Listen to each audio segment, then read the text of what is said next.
So when we're talking about polarity, I know we were saying that we love the positive polarity. Obviously, that is what we are working on in our ascension path. Always striving for love and light. Always, always. So you brought up a good point when we were having our coffee this morning in discussion, that really there are two paths you can choose, and neither is really correct or incorrect necessarily.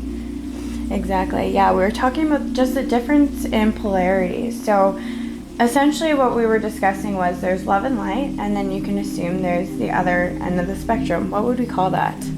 Kind of the darkness. I mean, not that it's necessarily always has to be associated with the darkness, but it's really a service. A good way to understand it is your service to self would be the negative polarity, and the service to others would be the positive polarity. Obviously, positively polarized beings would be extending things, extending love, extending their light. You'd really notice that when a positively polarized individual, human being walks into a room, you'd feel a magnetic pull. There'd be a light around them. You just get like super attracted to them, right? Yeah, it's kind of like a light and moth. They're just drawn. Absolutely. Yeah, it's magnetic. So you're going to feel that real pull towards that person. And that's usually an indication that they are very positively polarized. Now, on the other end of the spectrum, we have the negative polarity. The darkness, yes. Which isn't wrong. That's the one thing that we've been discussing a lot lately. There's learnings in both polarities, and I think if you can go from a standpoint without so much judgment, it just makes the experience overall greater. But definitely love and light is where we tend to stick, but we're never hard on ourselves because we are humans, and that's part of the human experience, is that we're meant to dabble and experience different things and see what works for us and see what works for our souls. Exactly. So, and what we're saying with this is that every soul kind of has its own evolutionary process. So this is where, again, non-judgment is really great as well, because when we judge someone else's path, we don't really always understand all the nuances of it. And that can be, again, that will cause us, even if we're wanting to be positively polarized, judgment will cause us to jump over into that negative polarity. Yes. Can we actually go over that for a second? Judgment, jealousy, things like that. What would you say, for those who don't understand energy, what would you say that does to a human body containing that emotional state for a long frequency of time? Yeah, absolutely. So we know that thoughts, so our imagination, our mind, our collective consciousness, and our individual consciousness is really what is creating the three-dimensional world.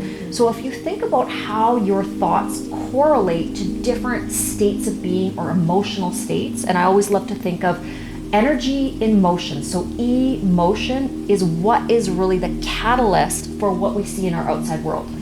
How I can explain this easily, if we're trying to think about our moods, is when you're in a really positive mood, so when you're in a state of love, reverence, compassion, patience, joy, admiration of others, you're going to be calibrating at a very high frequency, and you're actually going to feel a ton of energy. Now, there's a caveat to this. If you are a naturally polarized, negative being, which means you like, or your home frequency is really energized in that negative lower vibrational field, then you will actually feel more exhausted when you're around positive people. It might just feel like you just have to get away, or you want to zero in on one or two positive people and kind of suck their energy, if that makes sense. That's kind of, unfortunately, those of the negative polarity. They do. Energy vampires. Yes.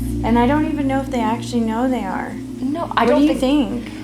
I think they do and they don't. I think they know why they're attracted to one or two individuals, and then they really almost have this laser beam set on their energies, and they want to almost consume their energy, or they need to really watch where that person is, kind of. Always. Yeah, energy vampires too. The interesting thing about that is, are you guys aware if you have an energy vampire in your life? Because what I find is a lot of people within humanity, there's just this unknowing factor. It's like they feel like they're capable to do so much, and they have these big dreams and these goals, but due to whoever influences their day, it makes it really difficult for them to have the energy to go from their, I want to say, survival to creation almost. I love that. And that's really about tuning into your soul's frequency and your purpose here.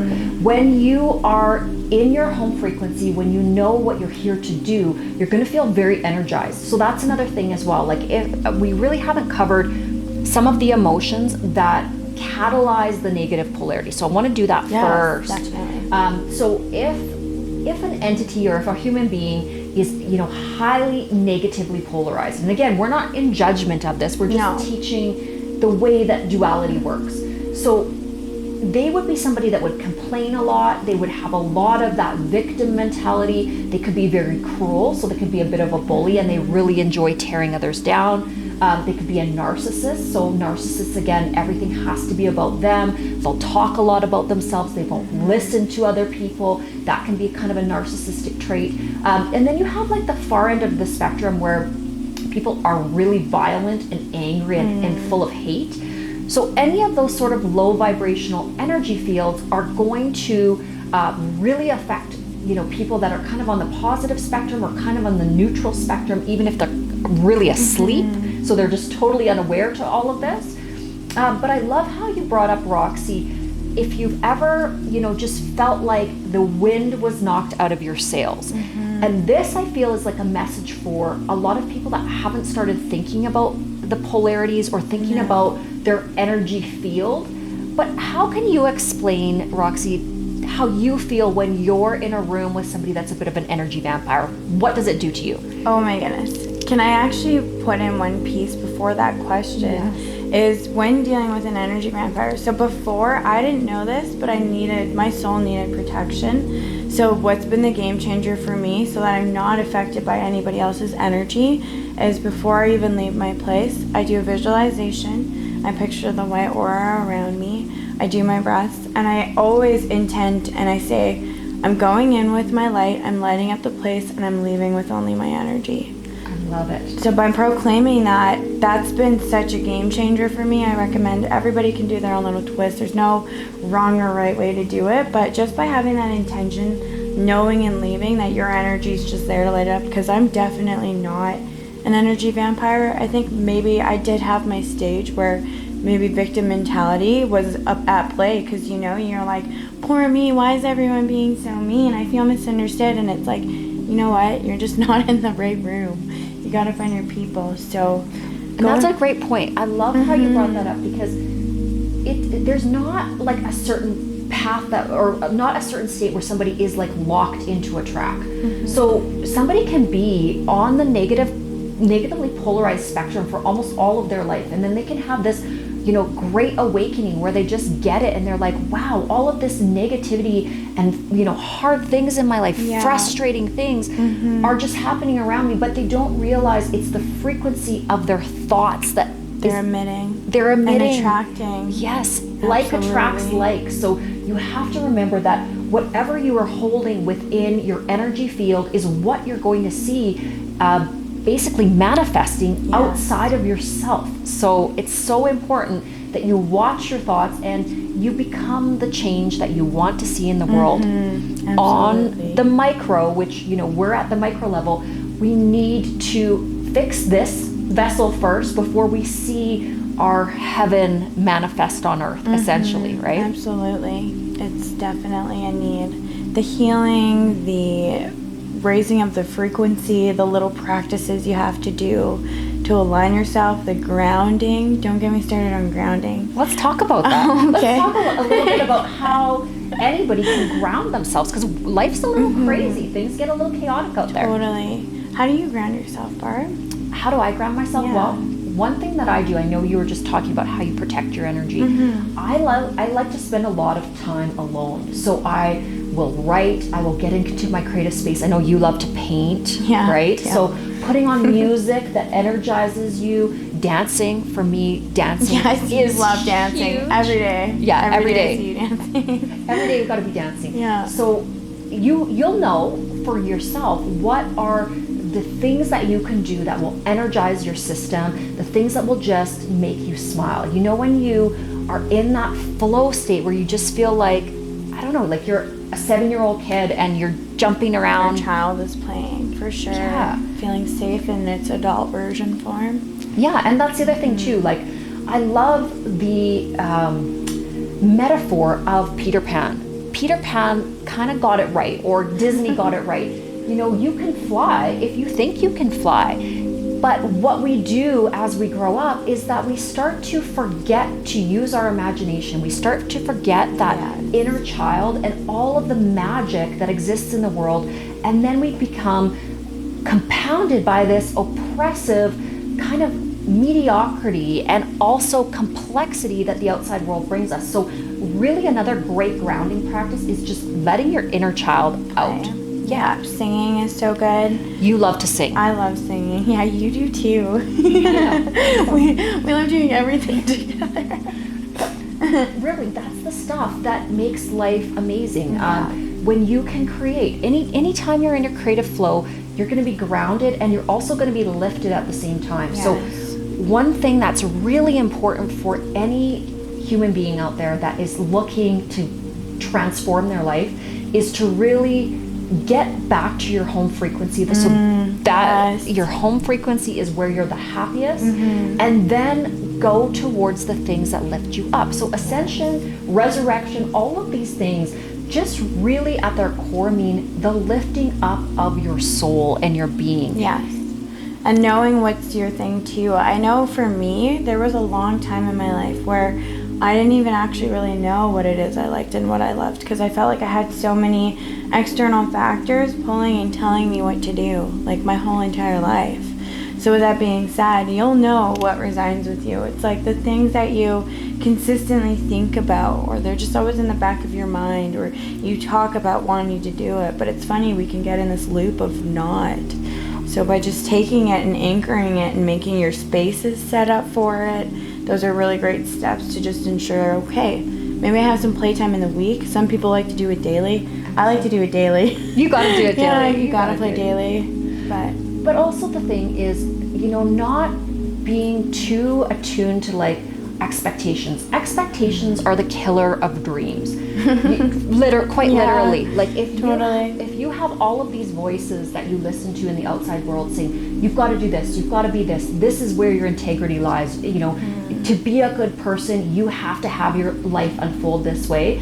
That is very stifling and it is soul killing. Yeah. You need to follow your own path, and you need to be brave enough to listen to, you know, whoever is inside here, your heart, your soul. You can't worry about all those external voices, because again, that is kind of your ego getting in the way of your divine path. So again, it's a really simple algorithm when we talk about happiness. What makes you happy is the right path. The things that make your soul sing are the things that are right, are the things that are correct, and they're actually the things that God wants for you. And when you feel like the outside world or expectations or those around you are trying to shove you into a box and you actually feel diminished and that your light is growing dimmer, that means you are not on the right path. Even if everybody tells you and society tells you and, you know, your parents, etc., tell you that this is the path you're supposed to be on, it's just, you know, go within. Yes, go within. Can we talk about going within, actually? Meditation. Yes. Okay. Because I think for a lot of people, especially people that have not necessarily entered the spiritual path yet, this can be like a really crazy concept. Meditation, you envision monks or like some gurus like sitting there in the lotus pose or something. Really, meditation, all it means is just really settling into your core home frequency and then getting rid of all the distractions and the worries. Just getting rid of that list in your head or that inner dialogue in your head that's chirping away at you, telling you you're not good enough, or telling you that other people aren't good enough, or you need to attack them, or you need to protect yourself against them. All of this negative verbal dialogue, quieting that and just going into a place of either silence and kind of a blissful spinning of your mind, or visualization. I tend to love visualization because it's more fun. Yes, you love the imagination. I love the imagination. I love the imagination. But that's also, in that imaginatory field is where you are allowed and supposed to create your dream life. And you can make it as fantastic and really like earth-shattering as you can possibly imagine. And then the whole point of manifestation and the law of attraction is to surrender and trust and let God do what God's going to do. So let's talk about a little bit, Roxy, of your experience with manifestation. You are talking about one of my favorite topics ever. I think for as long as I can remember, I've been trying my whole life to convince friends, family, everyone around me, strangers, like everyone. I'm like, manifest, manifest, manifest. But the other thing is too with manifestation, I think a good topic to kind of discuss is what is manifestation and how do you actually complete the cycle? Because what I've noticed in today's world is manifestation, it's almost like they just scratch the surface, but they don't talk about every single step that it requires for a manifestation to smoothly glide through. So manifestation, I've been manifesting, I would say, since I was like in my early teens. Probably like, since you were born. Probably, truly. yeah, truly. I would say I learned about like the magic and energies though, and then it was like learning how to make something come faster. So using your energy to magnetize a manifestation to come quicker. The one thing that I realized that I wasn't aware of when I was really, really young was having the emotional state as if it has already happened. Yes. So not like being desperate, being like, I really want this to happen for me. This needs to come, like, please, like begging. It's almost like when you're in that neediness, it's like, we're going to make you wait a little longer because you're being desperate. Because you're not walking in faith. And that's the whole message of spirituality is to let go and let God. And whether you believe, like, it doesn't matter what book you read, let go and let God just means that you are surrendering to the unfoldment of life and you're trusting the process and you're trusting that at every moment the universe knows exactly what you need, because there may be a small deficit or a few still residing within you that need to be fixed before the all-encompassing wonderment of your manifestation unfolds exactly as it's meant to.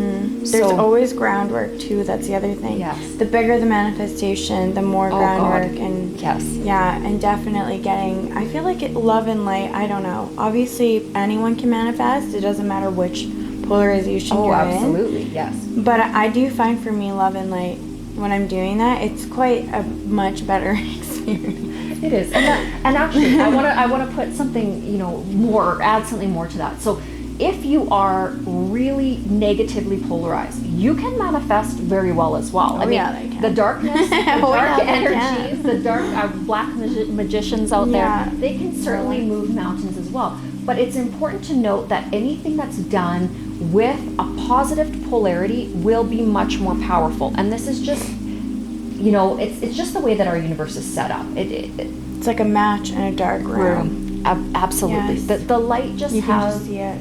It has much more power. So when you are wanting to manifest really great things, here's a few of my tips, and then I'll ask a few of your tips. So, and little Riley here, she's just like, it's a rainy day here at the ranch. She's just cuddling right up. She loves this. I don't think I've stopped petting her the whole time. But of course, hey, you know what? Puppy vibes are always making us happy. Yeah, it grounds me, honestly. It does. So that's, okay, step kind of number one is, if you really want to feel immense amount of positivity, get out into nature or spend time around animals. Yes. They are absolutely calibrating at unconditional love. They're very innocent. They don't have any ulterior motive. So the more you can be around beings that are just unconditionally loving, you're going to feel, really safe. You're going to feel really grounded, and you will be able to manifest more easily because they just love you no matter what. Like if you come out and your hair is messy and your bag is under your eyes and you've got pimples all over your face or whatever it is, they're still going to love you. They're still going to be jumping around wagging their tail. Now, what else can you do to really increase your manifestation and increase your polarity?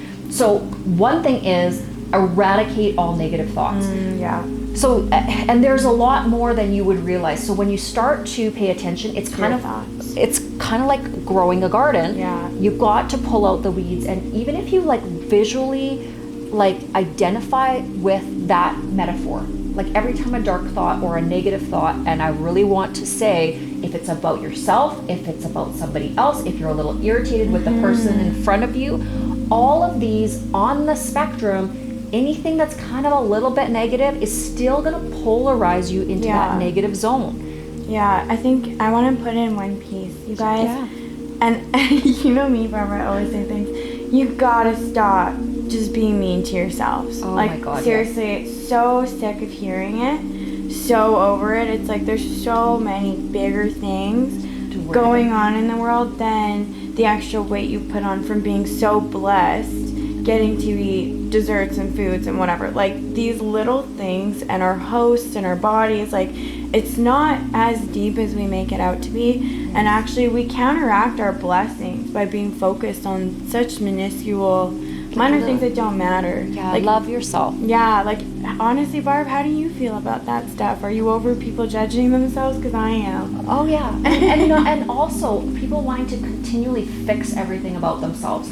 Like, you have to start first with grounding in just really a lot of gratitude for the fact that you have a life. Okay, no matter how that's manifested, start there. Start with the fact that you have 2 legs. Start with the fact that you have 2 hands. Maybe all you get is your sight. Maybe you get to watch movies all day long. You have to start with the littlest piece of things and then work from there. I know when I was extremely sick and I couldn't walk and I lost all of my ability to like swallow and my dexterity and those kind of things, I started with simple stuff like, you know, I get to watch a movie today. Wow, this movie's so cool, right? I didn't have a job. Couldn't, you know, really function. I was 80 pounds, but instead of focusing on all the things that were not going right in my life, I was focusing on all of the things that were wonderful. I had a roof over my head. I had food, right? Yeah. So you can start with the most, you know, the littlest amount of gratitude. No, I'm saying that wrong. You can start with not a lot and find things to be grateful for. Yes. And focus on that, and you'll see the expansion as you thank the universe.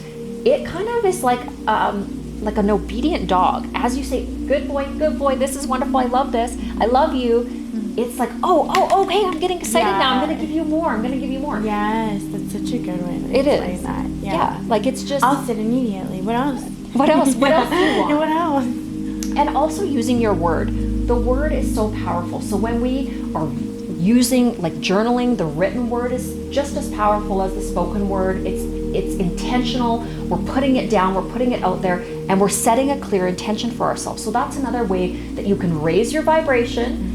And you can really help to increase the manifestation process because you're telling the quantum field exactly what you're ordering. You're placing your order, and it's effective. Now, this is the other thing, and it drives me crazy because, of course, in university I studied psychology. It drives me crazy when people sit down and write all of the terrible things about their lives and expect to feel better. Like, does that make any sense to you, Roxy? No, that's like you're programming to like relive all these things, and then you're just like, let's just attract more because we're talking about manifestation. What you put out there is what you're gonna get back. So if you're just sitting reading this awful list, well, or going over the same trail, like really by sitting there in your victim mode and going over all the terrible things that have happened to you, you're reliving that loop over and over. And why psychologists tell people that they should come into their office and talk about all the miserable things that happened to them over and over, year in, year out, and write it down, makes absolutely no sense unless you want to manifest all of that garbage stuff all over again. Yeah, hey? Yeah, hey? Totally true. Yeah. Very Canadian gals. Yeah. Just here on the ranch having fun. But hey, y'all. Hey, y'all. But we're telling you this because it's powerful. Stop doing what doesn't work and start doing what does work and change your life. Changing your life can also happen super fast. Like, here's another example. Let's talk about anti-aging. Everybody's all into plastic surgery. Yes. Oh my God. And like, you know, weight loss, plastic surgery, all these different things. And the glow up and all these creams, stuff you can put on your body, on and on and on, yada, yada, yada. Okay, I for one prefer just energy manifestation when it comes to the way you look, your skin, your hair, everything. I just envision it and then let the universe do the work. I'm going to eat what I want to eat. Now, I tend to like to eat vegetarian diet. That's for a different reason. It's not because I want to be skinny. It's because I love animals and I would prefer not to eat my friends. Just saying. Huge animal lover. Me too. Just saying. I don't like to eat my friends. So no judgment as well if that's not something that you subscribe to. Everybody's at a different place in their learning, a different place in their journey. And there was a time that I ate hot dogs and steaks like it was going out of style. What about you, Miss Rock? So cute. Yeah, I think as of lately, I don't know, the food in the grocery stores was just not doing it for me. Like I'm very observant with what's going on with my body. So I've done the most strict cleanup. I'm eating all organic, and ever since I've made the switch, I can't go back now.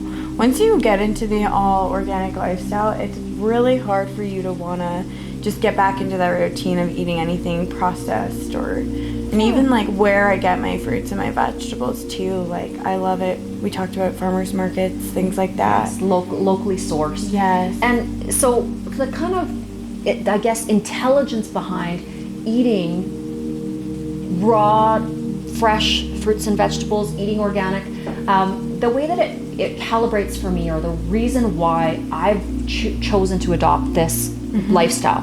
One thing I really noticed when I started eating a lot of leafy greens plus the entire color spectrum of fruits and vegetables. Every meal. Yeah, rainbow, really bright foods.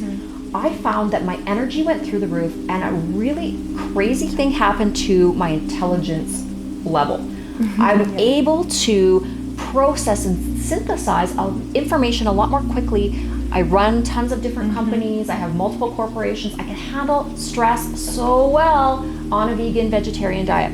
As soon as I have a pizza pop or something like that, I know we had pizza pops last week, which was kind of gross. But anyways, once in a while it's okay to have a treat. But when I do, I feel a distinct lowering of my vibration. 100%. Tired from that kind of food. We even talked about that with our shoots. As soon as like meat and stuff, because I don't really eat very much either, but obviously we're still enjoying the human experience. You still have to like once in a while to indulge. Indulge. And it's like you don't want to be so critical on yourself, or you're so hard on yourself when you make that decision. But instantly, as soon as we put in, I call meat dead energy. That's just me. And it is dead energy. Yeah, I do have moments where I'm like, I'll crave dead energy like everyone else. It's just I really notice the way it sits in your stomach for so long.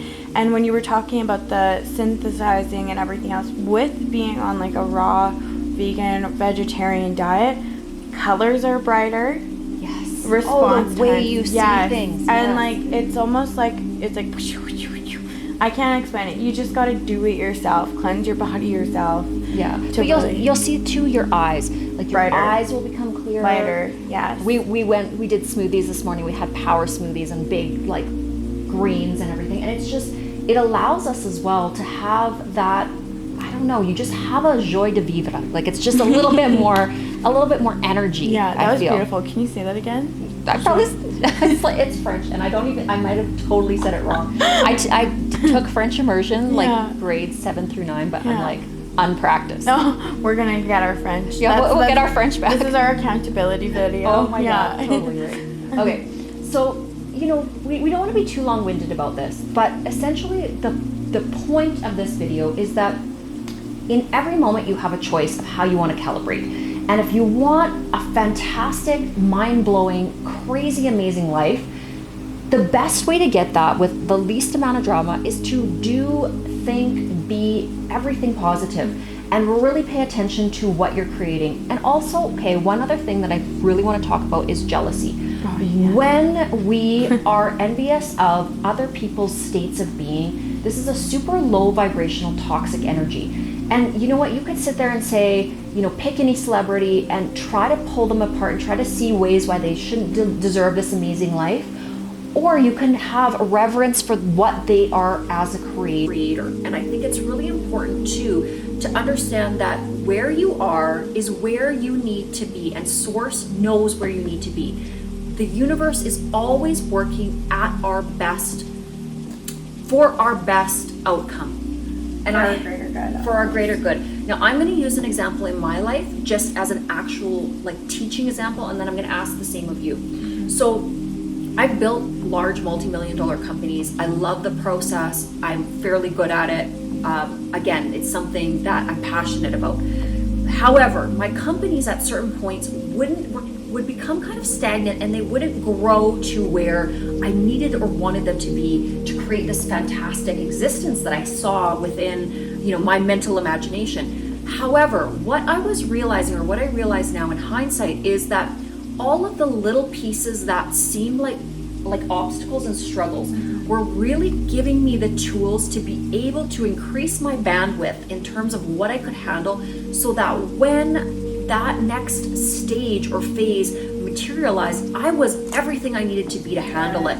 So the universe didn't give it to me until it put me through the tests to be able to handle it well and for it to be quite blissful. And I know without a shadow of a doubt, had I had the kind of success that I'm seeing in my later years in the beginning, I would have torpedoed, and I would not have been able to really make magic out of the things that I was, the energies that I'm playing with now. So Roxy, before we end this episode out, I'd like to hear your something from your life, or an example of how the universe has really done its job in helping to mold your journey. Okay, can I actually too, I want to give them like a cheat sheet, because I feel like that's something, if any of you guys are listening to this and you're like, I just want to try what they're saying, this is the cheat sheet that I've figured. So morning routine, absolute must. Why? Because you set yourself up and you also attract the energies of the things coming within your day. Journaling, crucial. I write and document my dreams, because there's always underlying messages within your dreams. And I also too, I document how I want my day to go as if it's already happened. So by doing that really, it can get quite trippy, because sometimes you're like deja vu and you're like, I literally manifested for these things to happen. With my life, I think as of lately more so, when I'm in the negative polarities, I find it's very hard and more difficult, and maybe I can still manifest things, but it's just not the experience that You don't have the synchronicities and the like waterfall of wonderful. Just the magical experiences. Yeah. Like explaining magical experiences, animals, numbers, repetitions, things like that. Like it's synchronicities. Yes, you got these magical moments, and I know for anybody on here watching, you're probably like, if you're not into that realm, it might sound insane, or they might just be like, oh, okay, but like, I had a pet bee for 2 weeks that I manifested.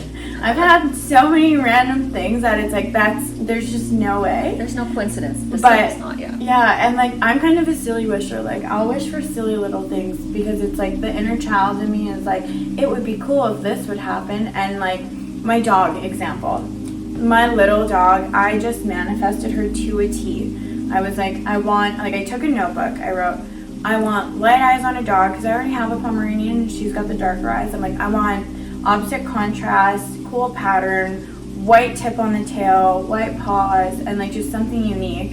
I get this Pomeranian, she's got, and I do like beauty, PMU, all that stuff. Yeah. She's got perfectly orange contoured cheeks, blue eyes. So beautiful, little right? raw. Yeah, little raw. Just gorgeous. Have her heads like unique patterns, white tip tail, all white paws. So like when you manifest something like that, where you're just like, I need to find this dog, and then I literally had that dog within a week, because I'm a fast manifester. Like I know it's happening. I know God's got me. I'm God's girl. So manifestation for me, I could go on and on about it. I think it's amazing. I love it. I wish it for everyone. High frequencies, journaling, meditating, and love. Can we talk about love for a second? Of course we can. We know how much you love love. Okay. Barb is a hopeless romantic. Oh my god. Okay. I am too, but Barb really loves love. Okay. So now I want to qualify this though. So it's not like when we talk about love, I mean loving everything. Like loving folding the clothes, loving the shirt you're folding, loving doing the laundry, loving the berries that you're cutting, loving the fact that somebody invented a knife. Like when you start infusing love into each and every action, each and every moment, everything that you do, even if it's hard, like sometimes I'm cleaning the entire school and, like scrubbing the toilets or whatever it is, but just loving being in service of something greater, I just feel like your cup runneth over. It's just, you can't, I don't know. There's some days that I'm just so excited about living, I just can't even, you know. Yeah, you definitely have a zest for life, which I love and adore. I feel like it would be almost good to follow you with a camera so people could be like, why is she so happy to be sleepy? I know. But it's like Cinderella. It's like, da-da-da-da, da-da-da. But romanticizing everything in your life. Shouldn't it be that fun though? Like, yes, shouldn't cleaning and doing all the things that you love doing, what I can't figure out and what I've never been able to figure out is like, I would go into these jobs. I remember if I was making pizzas or if I was making like Subway sandwiches at Subway, because I was a Subway sandwich artist. You did everything. I did everything. I've done everything. But like, I'd be so happy doing like the garbages or mopping the floors, and I'd just be like singing to myself, and everybody else would be griping and grumping around that they had to have a job, and I was just like, aren't they still? Yeah, like, I don't know. I don't understand. Like, to me, work is like the most fantastic thing that there is. But attitude is everything. So again, we're gonna kind of wrap it up. We don't want to annoy you with our positive polarity. You're so welcome for our blessings. Yeah. Or if we don't want to annoy you, I'm like, you're welcome. That's why I love you, Rox. That's why you're the R to my B. Oh, you're the B to my R. I love you, R. Okay, people are gonna. We're like this. Wait. Okay, sorry. We're back on nauseating and cute. You're so cute. You make me sick. Yeah. Okay. Anyways. Okay. So we're gonna peace out on this one. Hopefully you guys have an amazing week. We are probably have some new episodes coming up. I'm sure we're gonna try to have every 2 or twice a week, right? We're gonna do as much as we can, and we're gonna go based off of if everyone is feeling it, if it's helping you guys. Comments, please, ask questions. Yeah, please ask us questions, give us ideas and topics to go over. We're not saying we know everything, but what we do know is we do know love and light, and we do know peace. And we're just seeing issues going on within our world where we're like, if we have a voice and we can do something, which I know both Barb and I, how many times have I seen this woman pick somebody up, pull them out of the ashes, or just literally save. So it's time for us to utilize our voices. So if you guys have problems that you want help with, We're here. just know we're completely here. We're ready. We're answering calls, messages, chats. Whatever it is. We're going hard. So, and we're going to do remote locations. So another thing that we've decided is at least probably once a month or once every 2 months, we're going to go someplace really crazy cool, and then we're going to be doing lives there so that we can kind of explain like the purpose of adventure and travel and how you can really manifest your dreams, because it is possible. You don't have to fall into this rigid robotic societal job. This is what you have to do, grudge away for 50 years of your life, and then you have nothing left, right? Yeah. So we're gonna make some magic. Hey, my little angel. Oh, that's an epic. My little angel. Okay, we will see you in the next episode. So